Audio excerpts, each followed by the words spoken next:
Andrew Tate. Him. Wait, I have one more question. Why don't you like him? Because he's a fucking asshole. Well, my question is, why don't you like him?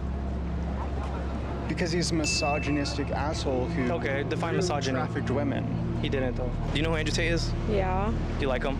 No. Why? Because I just think he says a lot of misogynistic stuff. Do you know who Andrew Tate is? Yes, I do. Do you like him? No. Why?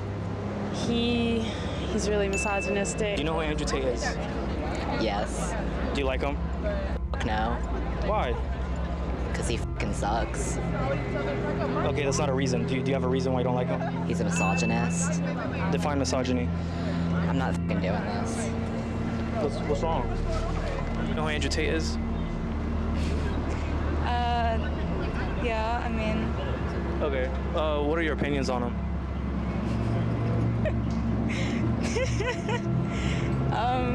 Do you like him? no, Why? because he's a misogynist. Misogynists are disgusting whether they're in Afghanistan or a swanky London studio. Am I a misogynist? Am I? I don't think. First of the things she said, I don't even truly believe. If you're prepared to listen to me, I'll explain to you exactly why she's completely and utterly wrong. If you can go through the points again, she said. Do you think you're a misogynist? Absolutely not. I'm not a misogynist on any level. This is one of those buzzwords they just throw at people randomly. Homophobic, racist, misogynist, they just throw it out at people. What is your view of women? I'm a realist. What is your real view of women? I absolutely and utterly love women. I adore women. I have good relationships with women. Not a single woman has come up to me on the street since I've been canceled. Not a single one has said anything negative. Every single one of them has said positive things. You're a traditional male. I wish more men were like you. You understand your masculine roles. You understand what you're supposed to do. You understand you're supposed to protect women. You're exactly the kind of man I'd be looking for. I've never had a negative interaction with a female ever since I've been dubbed the biggest misogynist in the world. Please let me finish. I'm sorry, Pierce. Also, there's not been a single woman who's accused me of a crime, not a single woman who's accused me of rape, not a single woman who's come out and said anything from my entire past of 36 years I've done anything wrong ever. Anybody else with my level of fame, any footballer, any other movie star, at least has people who've come out and accused them of rape, X, Y, Z.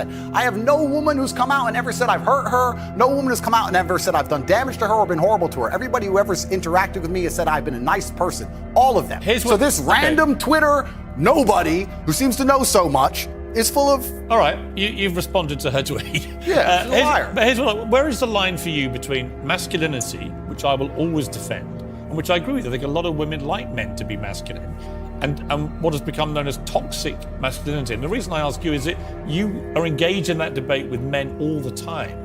Where is the line for you where men shouldn't cross, where the behavior should be kept within a line? Please define toxic masculinity. Well, you tell me what you think it crosses a line from being a masculine, good man to a bad man. There's no such thing as too much masculinity if it's genuinely masculine. Genuine masculinity is not out here to hurt people. It's absolutely the opposite. It's out here to protect. And when bad things happen, they call traditionally masculine men. If you need a firefighter, you need a masculine man. When you call the police because of the problem you have, you want masculine men. And as soon as a woman or a man is in trouble, when you look for backup, you look for masculine men. And masculine men have a duty to provide and protect those they care about. We have a duty to do things we don't feel like doing because we know we're supposed to do them. And that's why we stayed in the Titanic and died. Those were masculine men. Where did you get your views about this from? This is what I grew up with. It's the family I grew up around. And your father, your mother? Yeah, both? and the world I lived in. And I think a lot of the things I'm saying now about masculinity and how people should act in the world, how the world should function, were considered completely normal and accepted by everybody only 20 years ago. I think the world's just lost its mind. For me to stand up and say a man should protect a woman now gets to be called a misogynist and canceled. If I said that 10 years ago, everyone would say, duh. And what's funny is, everyone who argues against me and says men shouldn't protect women, especially all the feminists, if they were with their boyfriend and a man broke into their house, guess who they'd expect to go downstairs? Who do you think? Think they go themselves? Are they going to Afghanistan? No, we send men to do these things. So well, we send women in the armed forces too. You have to generalize when you make points. There are many courageous people. Exceptions do not disprove the rule. No, but you've got to concede there are many courageous women serving in the armed forces. Absolutely and utterly, completely correct. But by and large, traditionally, soldiers are men. Exceptions do not disprove the rule. Well, it's not an exception. It's a fact that there are a lot of women now in the armed forces. Correct. But if you were to take the average soldier, they are a male. If you're allowed to say who's a male and who isn't nowadays, I'm assuming their gender, I apologize. If you were to take the average soldier, they're a male, which means that exceptions are the female soldiers, which because there's a lower percent of them, a lower probability. Exceptions do not disprove the rules. Men do the fighting. Right now in Ukraine, men cannot leave. Women are allowed to leave because men have to fight in the front line and women are allowed to go to Dubai. That is how it is. What do you say to young men who come to you for advice, who feel lost, who don't really know where they fit into society? I say that life as a man is exceptionally difficult. I say the most beautiful and the most terrifying thing about being a man is you're born without value. Society doesn't care about you. You're only going to be cared about based on how useful you are. You have the chance to build yourself up and become a superhero if you're prepared to do the hard work and be indefatigable enough to never quit.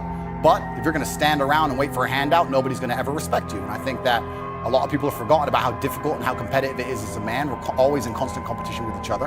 And it's your duty as a man to stand up and say, I want to be as important and strong and good-hearted and God-fearing as possible. And I need to work hard to achieve those things. Dame Sheila Hancock says we've become too over-emotional as a society, crying too much about everything. Has she got a point? She's completely right. And the dangerous thing about overly emotional men is that they're dangerous. They're genuinely dangerous. This is what's crazy. All these people who talk about toxic masculinity and how bad it is for men to be traditionally masculine. A traditionally masculine man does things he doesn't feel like doing because it is his duty to do them. He charges into the building because it is his duty. Not because he feels like it, because it is his duty. We're now teaching the new generation of men that they don't have duty and they can just act on their feelings and act how they feel, and they don't have to act as a man should. Do you know what happens when you get men who just act how they feel? You get school shooters, you get violence, you get rapists. Men who do not control their emotions are dangerous. If you find a man who is stoic, he's not going to hurt people. He's going to sit and think about his actions very carefully, and he's going to be a good man who protects and provides for his family. You find a man who just acts out on impulse and does whatever he feels like, you're going to find a dangerous man. Sitting here telling men to cry more and act with their feelings and it's okay to feel this way, that way, etc., and have no self-control. That is why we have the problems we have in the world. Absolutely not wrong. So when they talk about toxic masculinity, they have it completely inversed on its head, completely not wrong. We need to be teaching stoicism. We need to be teaching young men to understand that the world is very, very difficult. It's hard to be a man. You're going to feel bad sometimes. You need to suck it up and perform anyway.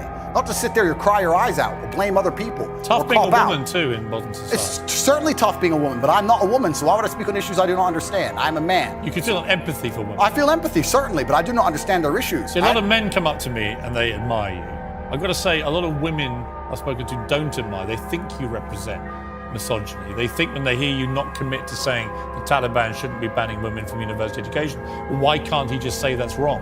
Well, firstly, that's not my experience. I experience the absolute and utter opposite of that. Secondly, it's because it's a moral point I'm making. My moral point is that I speak on things I understand. I speak on experiences I've had. But you believe in equality? I speak, yes. I speak on, sure. I speak on subjects I know intimately. I do not feel qualified. I'm a realist, and I do not feel qualified to sit and discuss the gender laws in Afghanistan. I have not been to Afghanistan. I have not researched the subject thoroughly. I'm not going to sit here and say how the Taliban should be running their country. It's nothing to do with me. I find it quite flattering, Piers, that although, I understand I'm monumentally influential, the most Google man on earth, etc., I find it very flattering that you think I have some kind of control over the domestic policy of Afghanistan. But I assure you I don't. I don't. No, so it's nothing to do with I'm not asking you to have a view on having influence on the domestic policy. I'm sure the Taliban couldn't give a stuff what either of us say about it. It's just curious to me that it's an easy win for you to make women think you're not anti them, to say that when they're not given equality,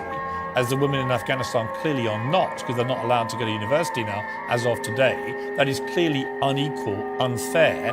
We should all be able to agree that that is wrong. Well, certainly as a realist. Even you, tough guy, Andrew. It's not tough guy. I am a professional. As a professional, I can state that yes, it is not equal.